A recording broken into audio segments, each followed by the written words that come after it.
Okay, let's unpack this. We've got a source review dissecting DeepHash mining, Mm-hmm. and they're making some pretty eye-popping claims, specifically that you could potentially earn up to $600 every day Every single thing. from a $12,500 investment. So our mission here is pretty clear. Yeah. Is DeepHash a legitimate global crypto mining operation?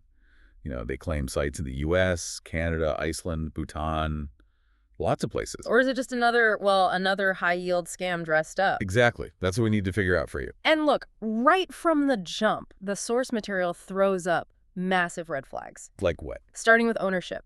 There is absolutely zero transparency. Nothing. Nothing. The website gives no clue who owns or runs this company, so the whole thing is in the hands of, well, anonymous people. Okay, anonymity, big check mark there. What about, like, physical proof? They claim all these facilities. Well, that only deepens the suspicion, honestly. The pictures they use, they're generic. Generic how? You see these big dams, like stuff Ontario Hydro might use for power, or just stock photos of windmills. So background shots. Exactly. The key thing the source points out is you see zero actual mining rigs. Right. Zero facilities you can identify. No real evidence of operations in those 5 countries they list. It's all just stock imagery and window dressing then. Pretty much. And what's really interesting is how the timeline they give just falls apart. Oh, so? DeepHash's website says, founded in 2020. Trying to project stability, right? Well, yeah. But the actual UK incorporation certificate for the company name they use, KT Crypto Mining, Yeah. that's dated February 24th, 2021. Oh, so that's a full year later than they claim. A year's difference. It suggests maybe a rush job or, an attempt to make their history look longer than it is.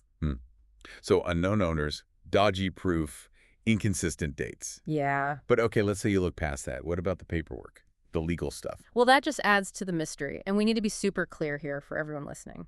Getting a UK incorporation certificate, becoming a numbered company, that's easy. It's cheap to file online. Right, it's just registering a name, basically. Exactly. It has almost nothing to do with proper financial regulation. Okay, so it's not like being approved to handle investments. Not at all.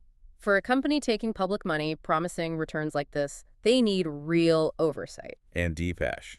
Conspicuously not registered with the UK Financial Conduct Authority, the FCA. And the FCA is the main body for this in the UK, right? It's the central authority. They oversee investment platforms, brokers, everything. Without FCA approval, there's just no credibility for this kind of operation based there. Okay. Now, here's where I think it gets really critical, especially thinking about U.S. investors.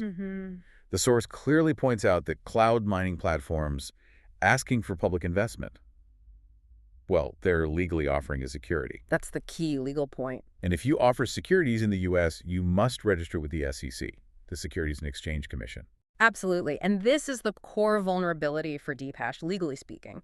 The source data shows a huge number, like 91.06%. Wow. Of DeepHash's website traffic comes from the United States. So nearly all their potential customers are American. Yes. They're actively chasing U.S. capital, taking money from U.S. residents. But completely ignoring the U.S. financial laws designed to protect those very investors. Precisely. Operating outside SEC oversight while targeting U.S. investors, that's a massive problem. And if you connect that huge U.S. interest to their investment plans, well, you can see the lure. Oh, yeah. The minimum is small, right? $100 gets you $1.50 today, 1.5%. Seems low risk, maybe. But the real carrot is that $12,500 plan, promising a staggering 5% daily reward. That's a $600 a day figure. Yeah, $600 a day. Yeah. Often packaged in these really short, high-pressure 2-day contracts. Look, 5% a day, it isn't just unsustainable in crypto mining, it's frankly nonsensical. Even with cheap power. Even with the cheapest power on Earth, mining margins are tight, they fluctuate constantly with difficulty and coin prices. Fixed, high returns like that. Where does the money come from then? You have to assume it's coming from one place.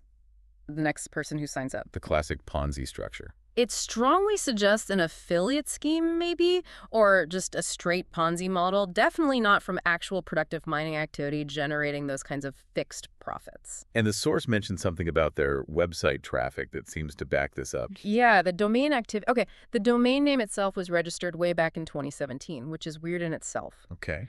But the traffic, the source shows it was basically dead. 0 visitors in early October 2025. Nothing. Then, bam, suddenly it spikes to over 35,000 visitors by late October, just a few weeks later. Whoa. that kind of explosion. That doesn't just happen organically. No way. It points directly to a rapid, probably high-budget promotional push. To get that next wave of paying users in quickly. Yeah, exactly. To sustain those impossible 5% daily rewards that they promised the earlier investors. Okay, so pulling all together, it doesn't look good based on this source. Not really, but it raises an important question, I think, for you, the listener, to consider. What's that? The source mentioned the DeepHash app is available on both the Apple Store and Google Play, freely available. Right, you can just download it. So how does that presence, just being on a major trusted platform like the App Store or Google Play, how does that affect your perception of its legitimacy? Like an implied endorsement. Kind of. Even when all the things we just talked about, the lack of regulation, no real proof of infrastructure, the anonymity, even when all that is missing, think about the trust those gatekeepers, those app stores, might implicitly grant just by hosting the app. That is a fascinating point about the power of these platforms. Okay, so to summarize our deep dive today, based on the source material we reviewed, Yeah, DeepHash shows numerous hallmarks of a classic high-yield investment scheme. definitely seems that way. Lacking regulatory oversight from the FCA or SEC. No verifiable infrastructure, despite the claims. And completely unclear ownership, anonymous operators. Right. Thanks for diving deep with us today.